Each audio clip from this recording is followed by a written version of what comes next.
Hey everyone, hope you're having a lovely week so far. Thought I'd catch up. We've had an interesting morning so far. So previously I wrote about Harrison's anxieties and a reluctance to go to school on certain days. Well, today we saw that come to a head. After initially saying about a concern last night, Harrison got to Breakfast Club today and refused to go in, didn't want to go to school. We had the Breakfast Club coach come out and try to talk to him. He wasn't interested, didn't want to know. He was spoken to by another parent who tried to intervene to help out. But again, he wasn't interested, he flatly refused. He was petrified. His anxiety levels had hit an all-time high. He's explained to us that on a Wednesday he has a substitute teacher with whom I feel that he's very fearful of. I'm not entirely sure why. I've not been taught by this teacher before myself. All I know is that he obviously feels his anxieties on a different level to neurotypical children.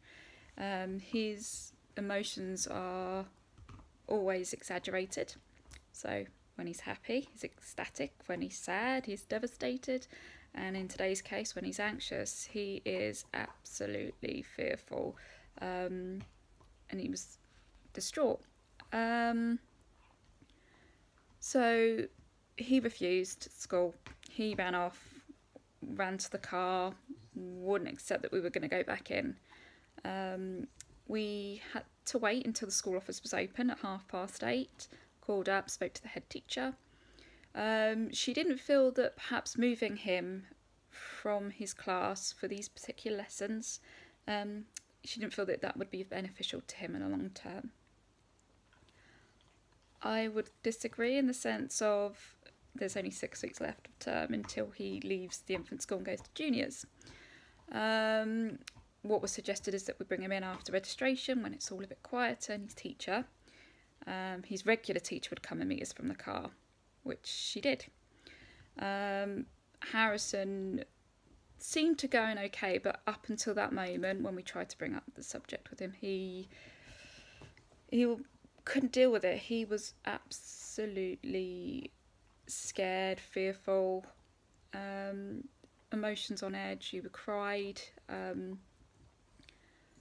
and I feel like I was kind of sending him off to the wolves. No parent wants to feel that they're putting their child in a position that they feel uncomfortable with, and that's what we've done today. Colin came with me to take him back to school, and in a way I feel like I've let him down a touch. You want your child to come to you with any problems and feel that as mummy and daddy you can fix it and you can make it better for them.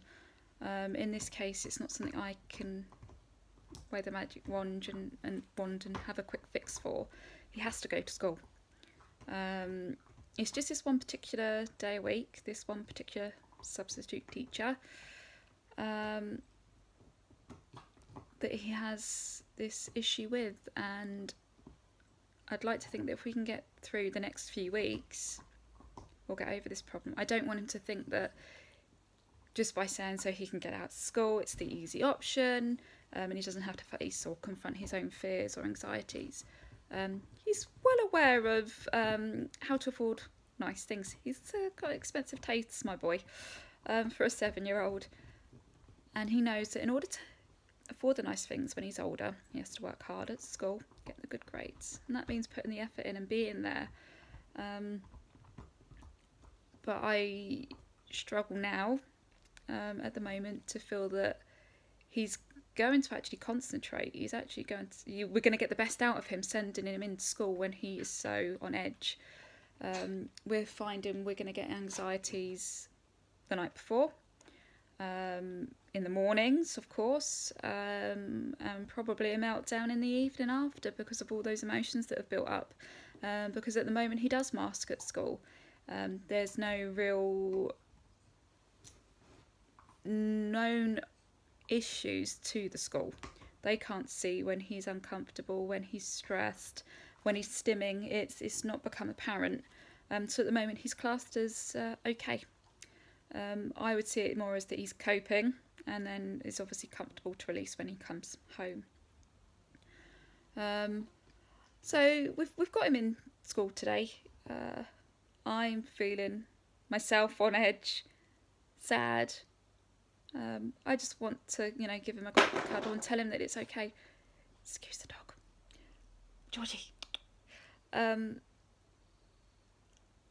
want to protect him, but there's only so much I can do without being detrimental to his future. I don't want him to give up and not fight for himself, because ultimately he's going to have to do that when he's older.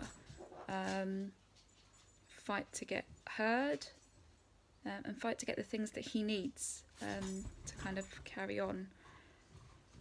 Yeah, I'm feeling sad. This is helping, so thank you for listening.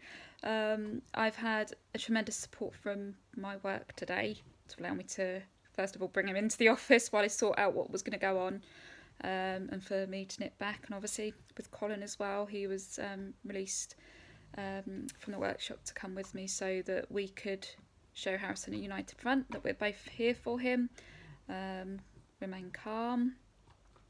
And also it was a bit of backup for me, because if he was to run again, I'm kind of on my own. So for that, we're lucky. We've got that support for us. We've got the support of our families, and hopefully he sees Mummy and Daddy as his support.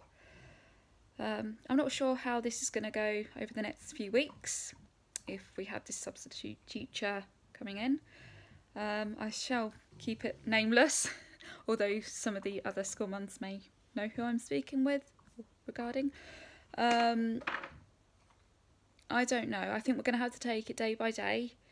I am concerned that school refusal is quite common with autism because of the anxieties, and I don't want Harrison to give up.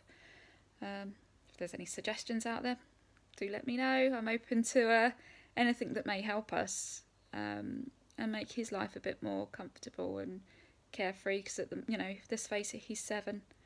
And he shouldn't have any worries. He should just be able to go in, enjoy school, enjoy the learning experience. He loves to learn. But if he's got that anxiety build in there, he's really going to struggle. So we're going to work on that. Hopefully we get some better days than what we've had this morning. But we're only going to see the repercussions of this morning this evening when we pick him up. I'm going to be ready with a great big mama cuddle. Perhaps we'll put on some music, have a big old disco dance, and just trying to, make him happy, make him smile, and forget any worries that he might have. Because if it's going to happen again next week, let's not worry about that until then. Mummy and Daddy will try and prepare for it, but I don't want him to have that build up. Yeah, so I'm counting the time. It's now nearly 1 o'clock. I'm counting the time until I see him at 5. That's the dog. Sorry. And I think on that note, I best go. So thanks for listening, and I'll catch in with you soon. Take care.